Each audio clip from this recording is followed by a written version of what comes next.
Pen paper ছাড়াই 1 সেকেন্ডে ঘনমূল কিভাবে নির্ণয় করব। এই শেষের 3টে সংখ্যার একটা জোড়া বানাবো। এখানে যে সংখ্যাটা রয়েছে 4 তার কিউব করাবো, করলে হয় 64 64। এই শেষের অঙ্ক 4কে নিয়ে এখানে লিখব 4। এই যে 39, দেখব 39-এর আগে ঘন সংখ্যা হচ্ছে 3-এর কিউব অর্থাৎ 27। আর যদি আমি এর পরেরটা করি তাহলে হয়ে যাবে 64, তাহলে ওটা নেওয়া যাবে না। এই 3টাকে নিয়ে এখানে এনে বসাতে হবে এই 4-এর পাশে, তো হয়ে যাবে আমাদের 34। একই রকমভাবে এইটার জোড়া বানাবো, 3-এর কিউব করব, হবে 27। তাহলে 27-এর আমরা কত নেব, 7 নিয়ে নেব, তাহলে এই 7 বসালাম।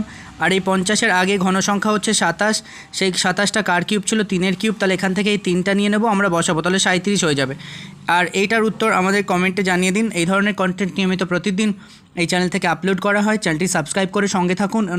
অন্যান্য অনেক গুরুত্বপূর্ণ ট্রিক শর্ট ভিডিওর জন্যে, ম্যাথ ভিডিওর জন্য চ্যানেল পেজটি ভিজিট করুন।